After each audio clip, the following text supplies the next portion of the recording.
I still remember the exact moment I broadcast my wife's betrayal to her entire family. The gasp of her mother through the phone, the stunned silence from her sister, the rage in her father's voice. But to understand that moment of perfect revenge, you need to understand the lie that came before it. Melissa and I met 14 years ago at a 4th of July barbecue.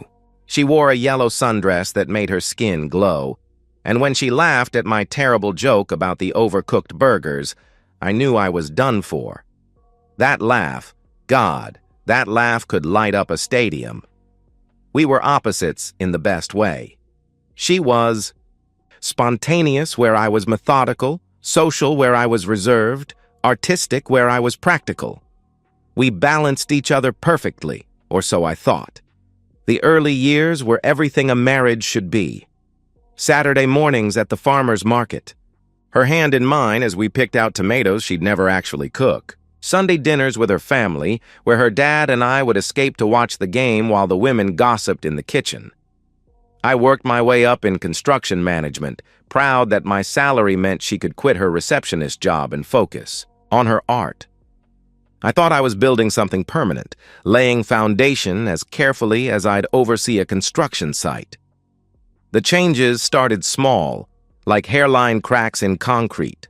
Her friend Sarah got divorced last spring, and suddenly Melissa couldn't stop talking about her. Sarah says marriage changes people. She'd mention casually over dinner. Sarah thinks couples need separate interests. She'd add with a thoughtful expression. Sarah this, Sarah that. The girls' nights started weekly, then became twice weekly. Shopping trips that used to take 2 hours stretched to 5. I noticed the new lingerie first. A black lace set I'd never seen before, tucked in the hay, back of her drawer when I was putting away laundry. When I asked about it, she said she'd bought it months ago, wanted to surprise me but forgot. The surprise never came. Her phone, which used to lie carelessly around the house, now lived face down, never leaving her side. She'd jump slightly when it buzzed, quickly checking it with a small smile that wasn't meant for me. The makeup routine that used to be reserved for date nights became standard for errands.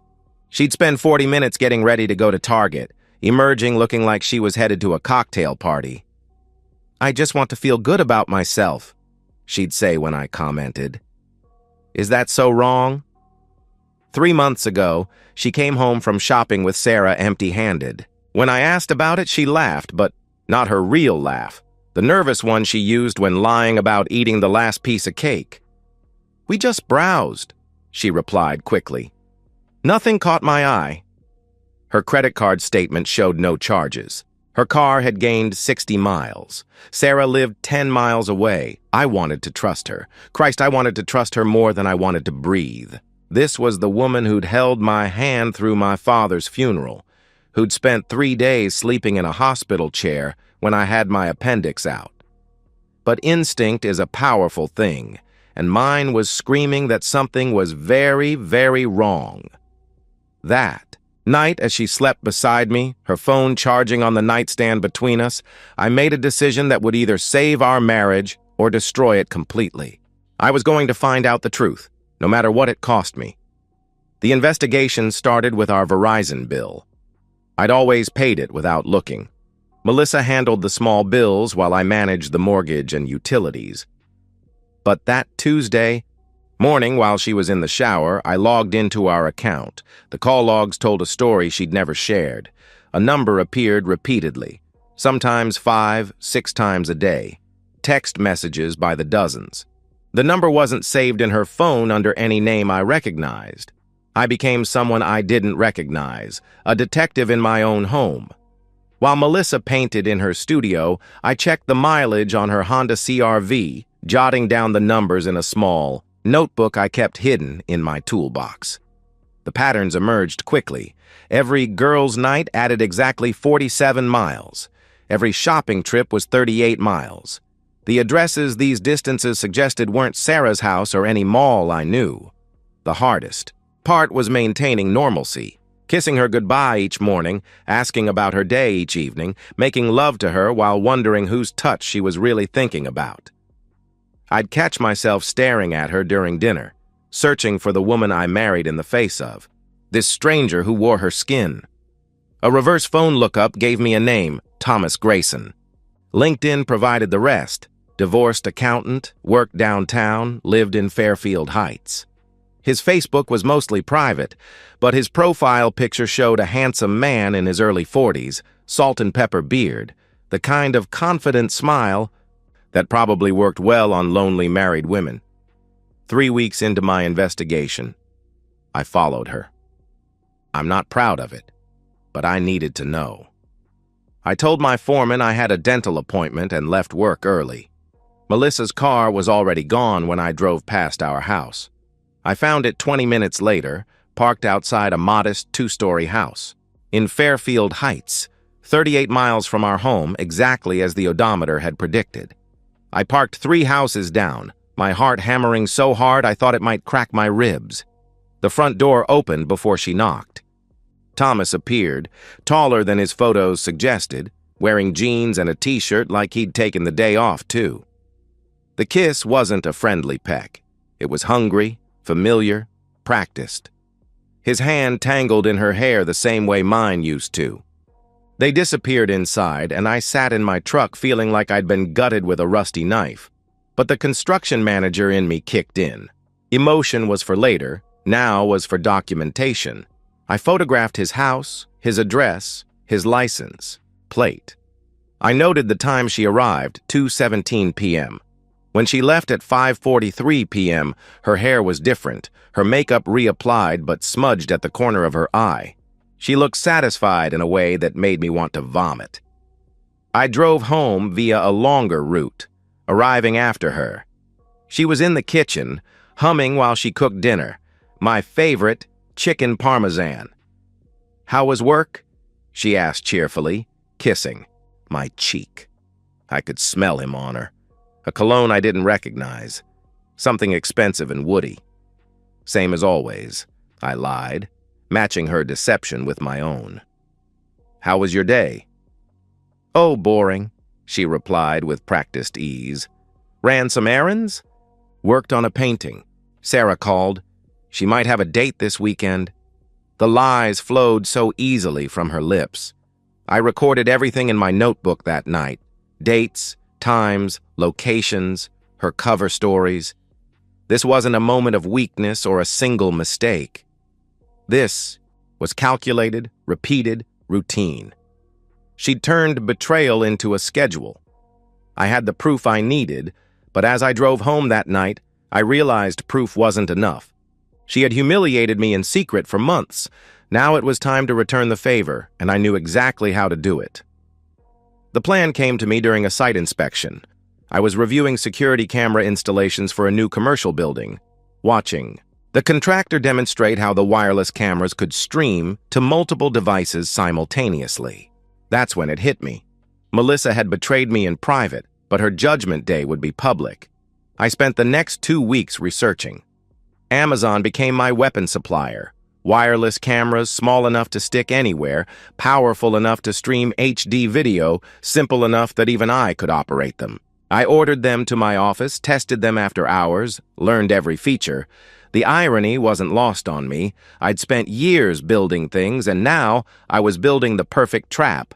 Creating the family group chat required finesse. Melissa's family was close-knit. Her parents, 2 sisters, brother, and several cousins all lived within an hour of us. I messaged them individually first, explaining I was planning a surprise 15th anniversary party for Melissa next month and needed everyone on the same page. The group chat was born. Melissa's surprise. I typed carefully. "Don't mention this to her. I'll be sharing updates and need everyone to keep notifications on. The big reveal will be coming soon." Her mother, Linda, responded with heart emojis. Her sister Kate said she couldn't wait. Her father, Tom, a man who'd treated me like a son since day one, replied that he was proud of me for being such a thoughtful husband. Each response twisted the knife deeper. Meanwhile, I played the perfect husband. I brought her flowers, just because. I suggested we try that new Italian place she'd been mentioning. When she said she was tired from her long day of painting, I rubbed her feet while we watched Netflix. She had no idea she was living on borrowed time. The legal preparation happened in parallel. I met with David Brennan, a divorce attorney recommended by a divorced colleague, at a coffee shop 2 towns over. Adultery doesn't affect asset division much in no-fault states, he explained, but documented evidence can impact alimony and show character issues if custody becomes relevant. We don't have kids, I told him. Then it's about protecting your assets and your reputation, he replied. Document everything. Keep evidence secure and backed up. I also opened a separate bank account, moved important documents to a safety deposit box, and mentally cataloged what was mine versus ours. The house was in both our names, but I'd made every payment. Her car was paid off, a gift for her birthday, 2 years ago. The furniture, the art, the life we'd built, everything would need to be divided, like splitting apart conjoined twins. The surveillance prep required multiple trips to Thomas's neighborhood. I learned his patterns.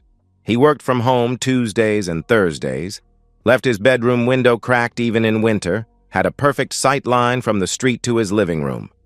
I identified camera placement spots during evening jogs through his neighborhood, my hoodie up looking like any other fitness enthusiast. Testing was crucial. I mounted cameras around my own house, streaming to my phone while I adjusted angles and checked quality. The technology was remarkable. Crystal clear video, excellent audio, night vision capabilities I wouldn't need. I practiced until I could. Set up a camera in under 30 seconds. 5 days before execution, Melissa gave me the perfect opportunity. Sarah's having a rough time, she said over breakfast. I was thinking of doing a girls' night Friday. Maybe stay over at her place so we can drink wine and talk. That's thoughtful of you, I replied, butter not melting in my mouth. Sarah's lucky to have a friend like you. She smiled, reached across the table to squeeze my hand. You're the best for understanding, she said warmly. Some husbands would be jealous. When Melissa kissed me goodbye and said she was going to Sarah's for the evening, I smiled and told her to have fun. She had no idea she was walking into the most public humiliation of her life and that her entire family would have front-row seats. Friday arrived gray and drizzling, fitting weather for an execution. Melissa spent extra time getting ready, 40 minutes on hair and makeup for a girls' night. She packed an overnight bag with her new lingerie barely hidden under pajamas I'd bought her last Christmas. The kiss goodbye was perfunctory, her mind already elsewhere. Have fun with Sarah, I said casually. Tell her I hope things get better. I will, she replied distractedly. Don't wait up. I waited 15 minutes before following, my equipment bag ready in the truck. She drove the familiar route to Fairfield Heights, never checking her mirrors, never suspecting her husband was 3 cars behind. She parked in Thomas's driveway this time, getting careless or maybe just comfortable. I watched her knock, watched him answer in a silk robe like some cliché from a bad movie. The kiss in the doorway was passionate, her overnight bag forgotten, on his porch for several seconds. Once they were inside, I moved quickly. The rain was a gift, keeping neighbors indoors and muffling sound. The first camera went on his bedroom windowsill, the cracked window letting me position it perfectly. The second captured the living room through a gap in his blinds. Both connected to my phone immediately, showing empty rooms waiting for their actors. I returned to my truck and opened the family group chat. I typed, "Hey everyone, got something special to share with you all about Melissa. It's happening right now. Make sure you're somewhere you can watch a video. This is going to be unforgettable." The responses came quickly. Linda said she was excited. Kate was at home with her husband. Tom was in his workshop but had his phone ready. 14 family members and close friends, all waiting for what they thought would be a sweet anniversary surprise. Movement on my phone screen. Melissa and Thomas entered the bedroom, wine glasses in hand, laughing about something. She'd already lost her jacket. He was down to a t-shirt and boxers. They were comfortable, familiar, rehearsed in their dance. My finger hovered over the stream button. One tap would change everything. No going back, no undoing what was about to happen. I tapped. I typed quickly. Going live in 3, 2, 1. Enjoy the show, everyone! The stream began just as Thomas pulled Melissa close, his hands where mine used to go, her response eager and practiced. The chat exploded within seconds. Kate typed, "What the hell?" Linda messaged. "Daniel, what is this?" Tom wrote, "Turn this off now." Cousin Jennifer sent, "Oh my God." Aunt Marie asked, "Is this real?" But I didn't turn it off. I let them watch. As their daughter, sister, niece laughed and moaned with another man. Let them see what I'd been blind to for months. The technical quality was perfect. 4K resolution betrayal, surround sound adultery. The best part came at minute 7. Melissa's phone, charging on Thomas's nightstand, began buzzing incessantly. She ignored it at first, too involved in her activities, but the buzzing intensified. 14 people simultaneously calling and texting. Thomas noticed first. "Your phone's going crazy," he said, pulling back slightly. "Ignore it," she gasped breathlessly. "It's probably just..." But she looked. I watched her face change in real time as she saw the notification preview. "Mom, what are you doing? We can see everything!" The scream was primal. She grabbed for her phone, naked and shaking, scrolling through dozens of messages as the reality crashed over her. Thomas was shouting, confused, trying to see her screen. "What's going on?" he demanded. She found the group chat, saw the live stream of herself, the angle, the clarity, the unmistakable reality that her entire family was watching her betray her marriage in high definition. "No, no, no, no, no!" she screamed, spinning around, looking for the camera, finally spotting it on the windowsill. Thomas was cursing, scrambling for clothes, shouting about privacy and lawsuits. Melissa just collapsed, phone in hand, watching herself, on the screen as tears streamed down her face. The stream ran for 12 minutes total before Thomas knocked the camera down. 12 minutes that destroyed 14 years of carefully maintained deception. The group chat continued exploding. Family, members arguing, taking sides, expressing disgust, shock, sympathy for me. But Melissa's messages to me went unanswered. She texted frantically, "Daniel, please!" Then, "I'm sorry, I'm so sorry," followed by, "Please answer me," and "It's not what you think." Then, "Please come home." Finally, "I need to explain," as I drove home. My phone buzzed with messages from her family, some angry, some supportive, all shocked. But the most important message was the silence from Melissa herself after that initial burst. She knew she had lost everything in one devastating moment, and there was no coming back from what everyone had witnessed. 6 months have passed since the night I made Melissa famous in the worst possible way. I'm sitting in my kitchen, the same kitchen where she used to cook chicken parmesan while hiding the scent of another man's cologne, drinking coffee from a mug she painted for my birthday 3 years ago. I kept it, not out of sentiment, but as a reminder that people can create beautiful things and still be capable of ugly choices. Melissa came home that night at 3 a.m., not to reconcile, we both knew that was impossible, but to beg. She was still in the clothes she'd hastily thrown on at Thomas's, her makeup streaked into a horror show mask. She alternated between sobbing apologies and angry accusations. "How could I?" she cried. "How dare I?" she demanded. "Didn't I understand it meant nothing?" she pleaded. 14 months of nothing? I asked calmly. 63 visits to his house that meant nothing? The precision of my knowledge broke her. She realized I'd known for weeks, maybe months, watching her lie to my face every single day. The violation she felt at being recorded paled against the violation I'd endured with every deception. The divorce was surgical. With video evidence of adultery witnessed by 14 people, her lawyer advised accepting my terms. No alimony despite her lack of income. The house stayed mine. I'd made every payment anyway. She kept her car, her art supplies, and half our savings. Clean, quick, finished in 4 months. The family fallout was nuclear. Tom, her father, didn't speak to her for 2 months. When he finally did, it was to tell her she'd broken his heart worse than her mother's. "You shamed our whole family," he said during that painful phone call. Linda tried to play peacemaker but couldn't hide her disgust.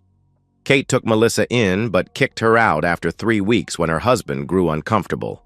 The extended family split, some calling me a monster for the public humiliation, others saying Melissa got what she deserved. Thomas vanished immediately. His LinkedIn shows he relocated to Portland. He never contacted Melissa again after that night, wanting no part of the nuclear fallout. She'd lost her husband, her lover, and her reputation in 12 minutes of live stream. Melissa now lives in her childhood bedroom at age 36. She works part-time at a craft store, her art career destroyed by the scandal that went semi-viral in our small city. Someone had screen-recorded portions of the stream before Thomas knocked the camera down. It circulated enough that she became locally infamous, the woman whose husband exposed her affair to everyone she knew. Some mutual friends think I went too far. "You should have just confronted her," they say. Divorced quietly, maintained dignity, they argue. But they didn't lie awake for months wondering if they were going crazy. They didn't kiss someone goodbye each morning knowing that person was planning to betray them by afternoon. They didn't have their trust, that fundamental requirement of love, methodically destroyed day by day. I'm dating now. Nothing serious yet, but there's a woman from my gym who makes me laugh. I told her the whole story on our 3rd date, expecting her to run. Instead, she said with a wry smile, "Remind me never to piss you off," and ordered another drink. There's something healing about being with someone who knows your capacity for revenge and chooses you anyway. The house feels different now, lighter somehow, despite being half empty. I replaced our bedroom furniture and repainted the walls. The construction manager in me appreciates the metaphor. Sometimes you have to demolish completely before you can rebuild properly. Last week, I got a text from Melissa. "I think about that night every day. Not just what you did, but what I did to deserve it. I'm sorry doesn't cover it, but I'm sorry." I didn't respond. There's nothing left to say. She created her own downfall with every lie, every deception, every time she came home to me smelling like another man and smiled like nothing was wrong. I just provided the stage and the audience. Some would say revenge is bitter, that it leaves you empty. But sitting here in my quiet kitchen, morning sun streaming through windows, she'll never look through again. I feel nothing but peace. The truth, even when it destroys, is always better than a perfect lie. Justice isn't always about what's fair. Sometimes it's about balance, returning the energy someone put into the world back to them, concentrated and refined. Melissa spent 14 months humiliating me in private. I spent 12 minutes returning the favor in public. The scales are balanced. The story is over. And I can finally build something new on ground that isn't shifting beneath my feet. And so, we've reached the end of today's story. Was it what you expected, or did it take a twist you didn't see coming? I'm curious to hear your thoughts. Share them in the comments below, and let's get a conversation going. If this story kept you hooked, make sure to hit that like button. And if you're new here or just haven't subscribed yet, now's the perfect time to join our community. I bring you fresh, captivating stories every day, so click that subscribe button and turn on notifications so you never miss out. Thanks for watching, and I'll see you in the next one.